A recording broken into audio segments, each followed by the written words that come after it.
গিন্নি, ও গিন্নি, দেখো আমাদের খুকিমা রেগে না গিয়ে হাসছে শঙ্করকে দেখে।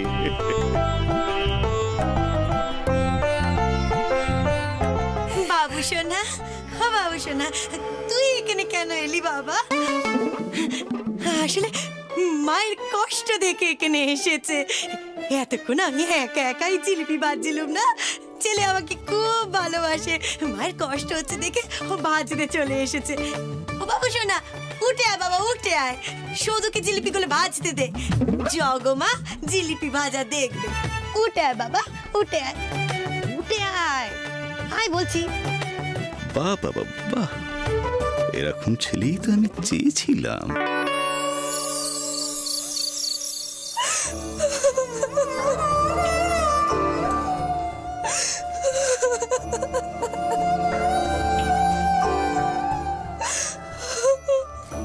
যদি আমাকে মেনে নিতে, তাহলে আমি খুশি মনে সব কাজ করতাম, কিন্তু আজ আমাকে মেনে নিতে।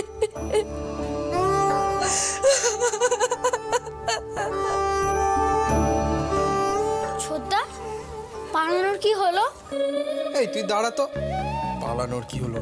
তো সদুই তো কোনো কথাই শুনছে না, যদি শুনতো ঠিক একখানা বুদ্ধি বের করতাম। আরে বাবা, আমি তো একখানা বুদ্ধি বার করেছিলাম। তুমি আমার কথা শোনো, তুমি না দাদুকে চিঠি লিখে দাও। দাদু এখানে চলে এলে দাদু সবাইকে বকা দেবে, আর তখন জগত্তারিণী দিদি নিজেই বলবে আমি বিয়ে করব না। সে কি আর আমি ভাবিনি? মায়ের রাগ এখন একটু কমেছে। দাদুকে যদি আমি এখন চিঠি লিখে পাঠাই, মা রেগে গিয়ে যদি আবার কিছু করে বসে, সেই চিন্তাই তো হচ্ছে। শুধু যদি লিখতো তাহলে ভয় ছিল না।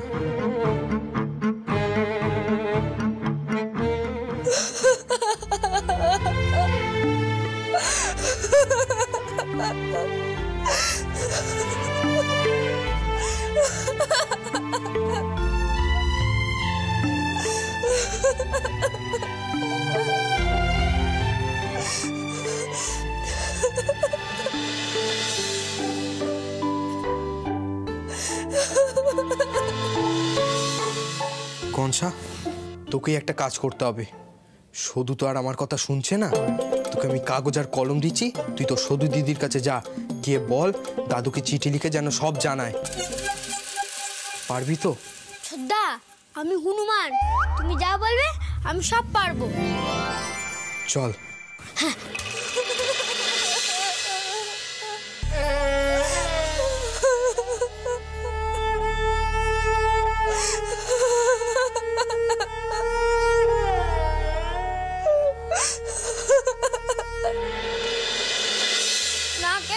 কান্না পেয়ে যাচ্ছে, খালি পেটে কি গুছিয়ে চিঠি লেখা যায় নাকি?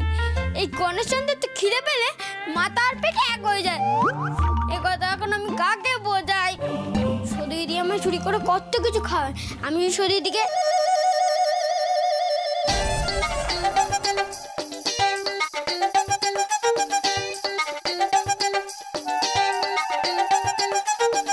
বাবা কত খাবার, মুয়া কটকটি এসব থাকতে আমার সদু দিদি না খেয়ে থাকবে, আর আমি হনুমান আর কিছুই করবো না।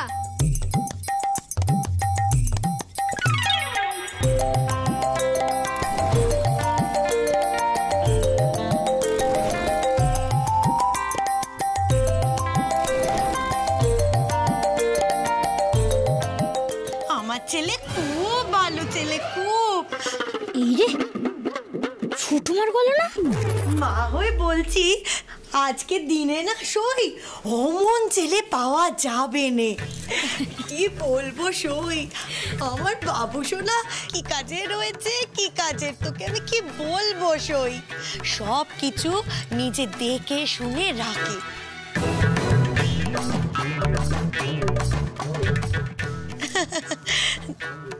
তোর সাথে আমার তো কথা হই আছে, এখন উনি মত দিলেই হয় আর কি।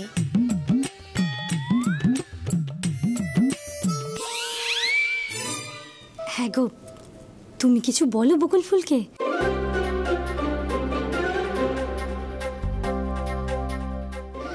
শঙ্কর তো খুব ভালো ছেলে, এখন তোমার কি মত?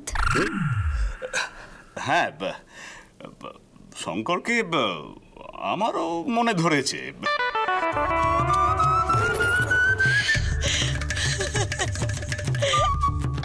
শঙ্করের জন্য আমার মেয়ে এসেছে। বলছি, আমার মেয়ে সারা জীবন হাসি খুশি থাকবে, এটাই তো আমি চাই।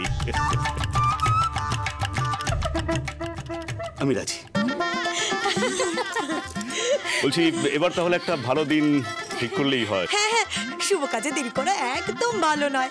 আপনি পাজি দেখে একটা দিন স্থির করুন। হ্যাঁ, আমি তাহলে পাজি দেখছি বকুল ফুল। এভাবে ছোটদার আবার বিয়ে দিয়ে দেবে ছোট মা? আমার সদয়দের কি হবে? ওই জগদিদিকে দেখলেই মনে হয় খুব কন্দল করবে। না না, এসব হবে না, একদমই হবে না। বলছিলাম, আমার একটা শর্ত আছে। শর্ত?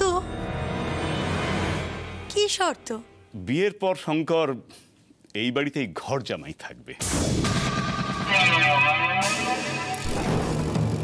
ঘর জামাই? আমাদের মোড়ল মশাইয়ের 3 জামাই আছে, বড় জামাই, মেজো জামাই, ছোট জামাই। কিন্তু এই ঘর জামাইটা কি? বকুল ফুল,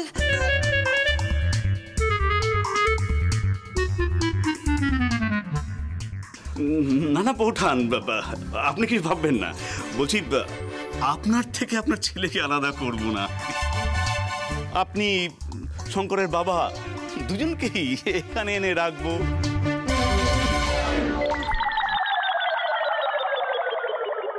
প্রয়োজন পড়লে মুকুজ্জে বাড়িতে যাবেন। সবই তো আপনাদেরই হবে। কি গো?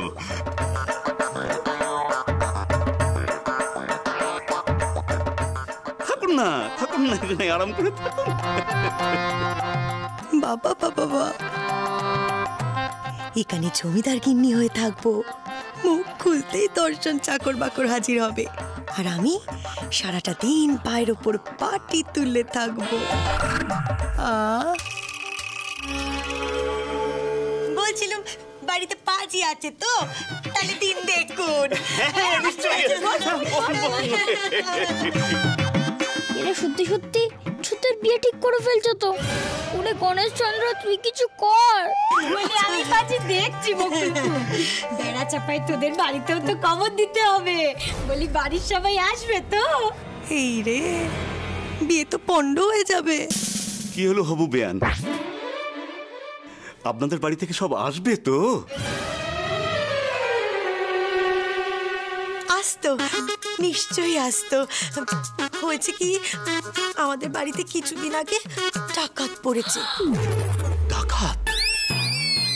আমাদের বাড়িতে মোহর আছে তো, তার জন্য। সেই জন্যে বাড়ি পাকা করে সকলে আসতে পারবে না। কোনো চিন্তা নেই, আমি তো আছি, তাতেই বিয়ে হবে। আর দেরি করা ঠিক হবে না। সই, তুই বরং পাজি দেখে এবার একটা দিন স্থির কর। আমি তাহলে সামনেই দিন দেখছি। দেখ দেখ দেখ, দাদুকে ছাড়াই একেবারে বিয়ে ঠিক হয়ে গেল।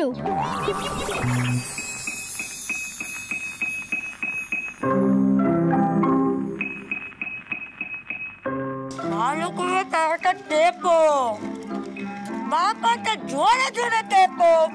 ওহো, হচ্ছে না। বুড়ো আঙুলটা টেপো, বুড়ো আঙুল। আরাম।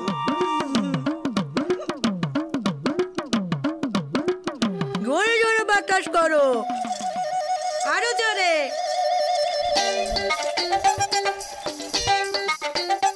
জোরে জোরে।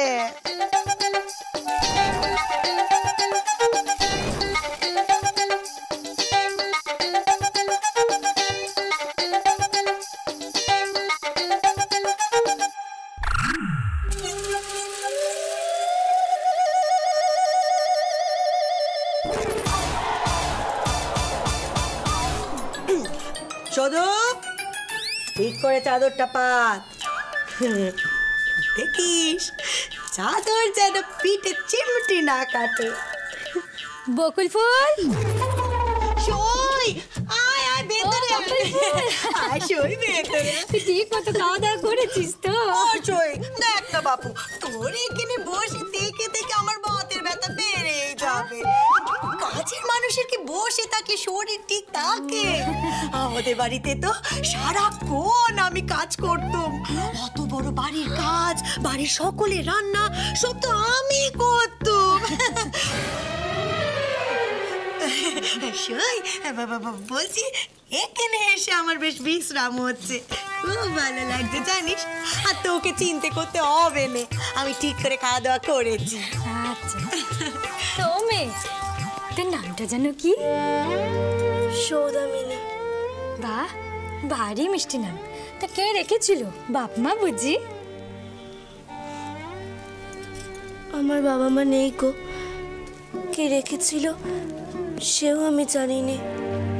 আরে বাপ মা নেই, তা মাথায় তো সিঁদুর দেখছি, স্বামী আছে তো, সে কোথায়? মা নেই মানে আছে। এদিকে আসবে, আসলে ওর স্বামী ওকে ঘরে তোলেনি। আমাদের পাশের গ্রামেই তো বিয়ে হয়েছিল, কেউ নেই মেয়েটার, তাই তো আমাদের বাড়ির আশ্রিতা।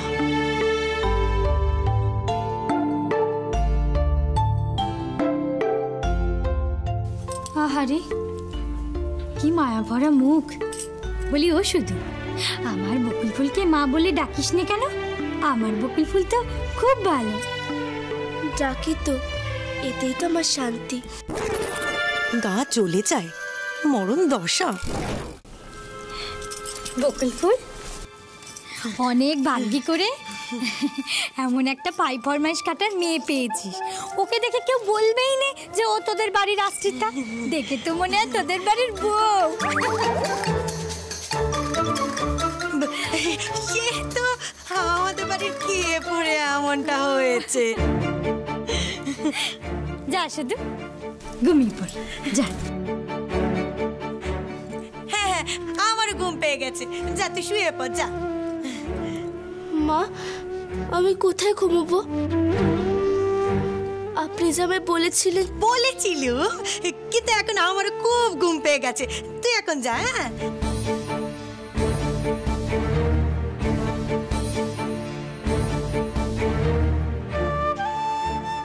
কি রে শুধু, তোর কি কিছু দরকার?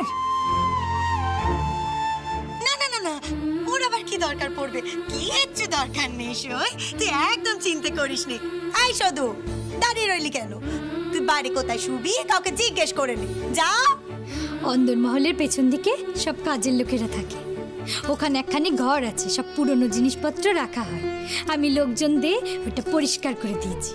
যা তুই ঝিকে গিয়ে জিজ্ঞেস করে কাটা, তারপরে মাদুর সব চেনে। যা যা। ঝিদের সাথে শুতে হবে শুনে মুখটা করেছে দেখো। আমি বাবু শুয়ে পড়ি, নইলে এক্ষুনি আমাকে মেলা পেশনো জুড়বে। সই আর খুব ঘুম পেয়েছে রে, আমি শুয়ে পড়ি। হ্যাঁ আমারও খুব ঘুম পেয়েছে, আমিও যাই। চল শুধু আয়। আমার মেয়ে জগো, তোর হাতের জিলিপি খেয়ে যদি খুশি হয় তাহলে রাতে আমি তোর মাথায় হাত বুলিয়ে দেবো। হ্যাঁ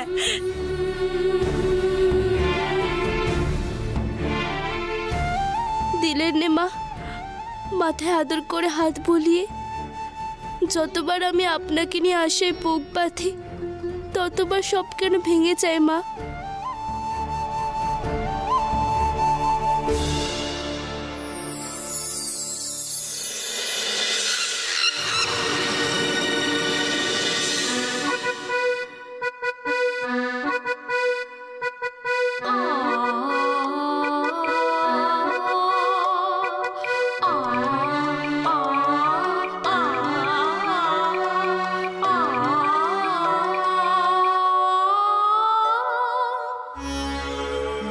ফুল দিলে হাসি দেব ফিরে, আসে যদি বাবু করালি। মনুষ্য প্রেম ভূত হয়ে বাড়ে। অগো, আমি যে সেই বাই কমলি। কি লজ্জা, কি লজ্জা! ভূত হয়ে যেন লজ্জাটা আরো বেড়ে গেছে। আরে এই যে এই বরেন্দ্র জমিদারের বাড়ি। ও মাগুমা, মাগুমা, মাগুমা! এই না আছে ঘরের হিসেব, না আছে টাকার হিসেব। আর ওই যে কি যেন নাম, জগা না ভগা ওই মেয়েটা, কি দৌড়াত্তি গো, কি দৌড়াত্তি!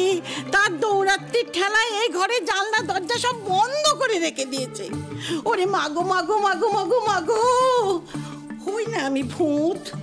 আমারও তো একটু মাঝে মাঝে ইচ্ছে করে একটু আলো বাতাস গায়ে লাগাই। কিন্তু আজকে কেন জানলা দরজা খুলে দিল? কেউ আসবে নাকি? মাগো, যদি আমার ঘুমের ব্যাঘাত ঘটে আমি বলে রাখছি, দেব আমি তার ঘাড় মোটকে।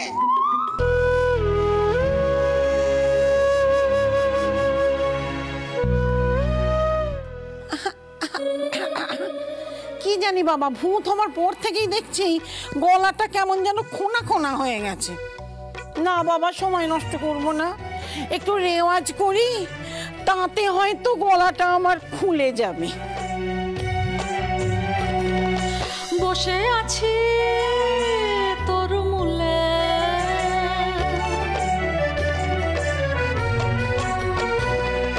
বসে আছি তোর মূলে, দোদুল দুলিছে শাখা হৃদিখানি মাখা মাখা, দোদুল দুলিছে শাখা হৃদিখানি মাখা মাখা, আধো সুখে আধো দুঃখে, মালাটি গলে মালাটি গলে, বসে আছি তোর মূলে, বসে আছি তোর মূলে।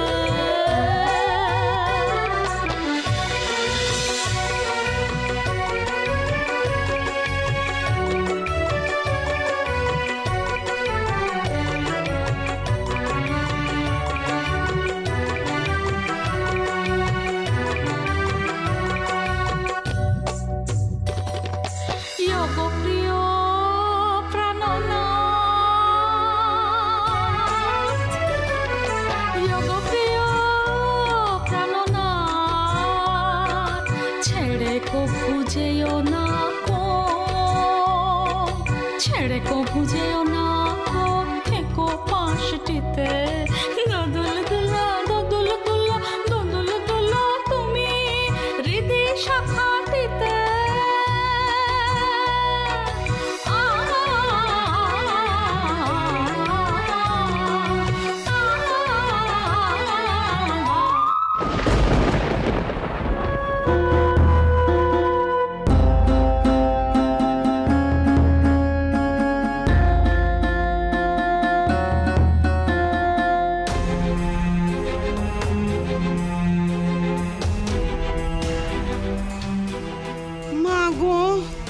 এবারের গিন্নি প্রতিমার কত কাজের লোক লাগে যে আমার ঘরটা কেউ ছাড়লো না।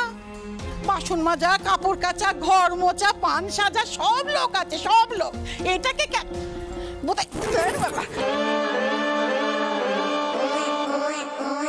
এটাকে কেন রেখেছে? কুকুর বাঁচার জন্য নাকি? এইটুকু একটা বাচ্চা মেয়ে,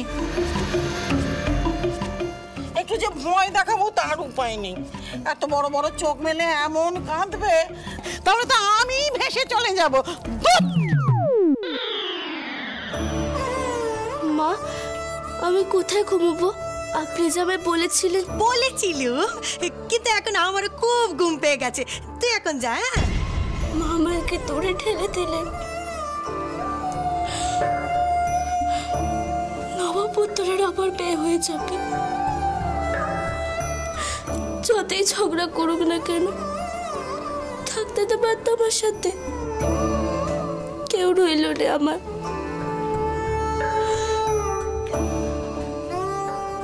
কনসা, বাবা, বড় মা, ওদের কথা কি কেউ শুনবে?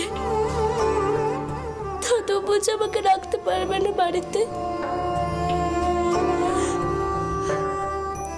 আমি তাহলে খড়কোটা গাইতে আমার দাদুর কাছে চলে যাব, কাউকে লাগবে না আমার।